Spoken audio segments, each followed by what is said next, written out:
কলকাতার যিনি বিজেপির প্রার্থী তাপস রায় আমরা দেখতে পাচ্ছি তিনি ইতিমধ্যেই বেরিয়েছেন একটা বড় র্যালি নিয়ে এবং মানুষের সাথে তিনি জনসংযোগ করছেন। আমরা একদম সরাসরি কথা বলবো তাপসদার সাথে। তাপসদা কি বলবেন, মানুষের সাথে জনসংযোগ করছেন? জনসংযোগ তো করতেই হবে, মানুষের কাছে যেতেই হবে। যদিও এই অঞ্চলের মানুষ আমাকে এই ছোটোবেলা থেকেই দেখছে, রাজনীতির শুরু যেদিন সেদিন থেকেই জানে চেনে। আমি ভূমিপুত্র, কলকাতা উত্তরের, এখানেই আমার জন্মের পর থেকে শৈশব, বাল্য, কৈশোর, যৌবন, প্রৌঢ় সবই কাটছে। এখান থেকে আমার রাজনীতির শুরু, লেখাপড়া সব কিছুই আমার এখান থেকে। কি বলবেন আপনার প্রতিপক্ষ তো যিনি তিনিও কিন্তু খুব দুধে রাজনীতিবিদ, কি বলবেন তাকে কিভাবে দেখা যাচ্ছে? দুধে ফুদে না, সব ওই প্যারাসাইট পলিটিক্যাল এলিমেন্ট, পরাশ্রয়ী গুল্মলতা। হ্যাঁ, ওরা দুধে, ওদেরকে আপনারা বলে বলে দুধে করেছেন, ওরা আবার দুধে কবে হলো? প্রিয়রঞ্জন দাসমুন্সি, মমতা ব্যানার্জি না থাকলে কি হতো সেটা ভাবুন। কোনো অর্গানাইজেশন জীবনে করেনি, কোনো মুভমেন্টেরও প্রোডাক্ট না। আমরা অর্গানাইজেশন করে ওঠা এবং আমরা মুভমেন্টের প্রোডাক্ট।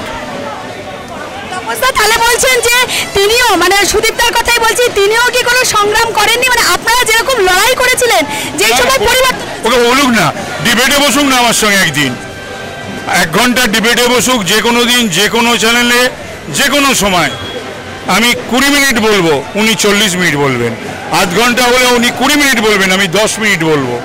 কি মনে হচ্ছে উনি তো এই কেন্দ্র থেকে জিতেছেন এবং আপনি এই কেন্দ্রে ঝড়ে বোক মরেছে, ফকিরের কেরামতি বেড়েছে।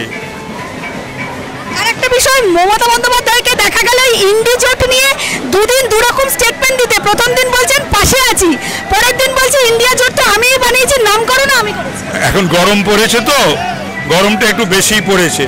ও তো নামকরণটা করেছিল, এটা কোনো ক্ষতি নেই। তারপর তো ইন্ডির পিন্ডি চটকে দিয়ে উনি চলে এসেছেন।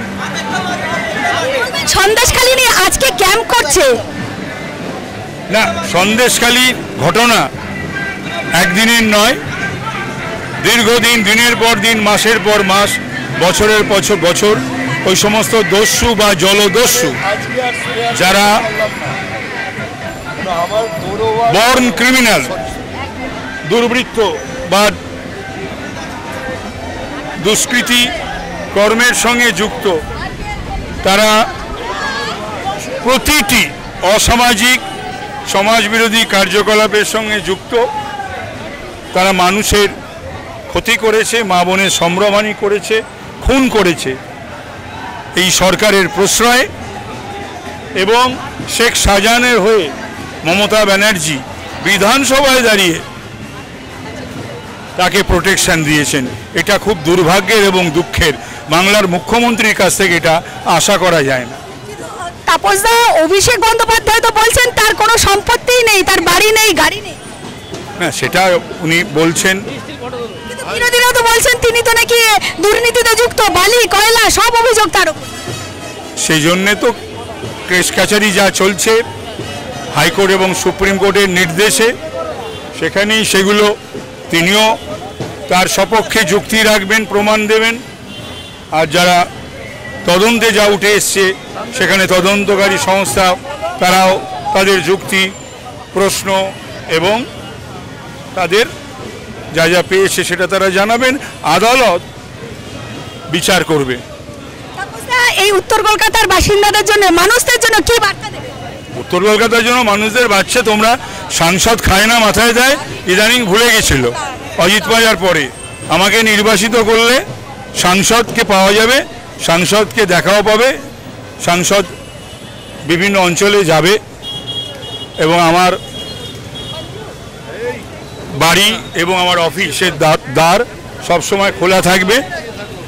না বলে দেওয়ার জন্য লোক রাখা থাকবে না।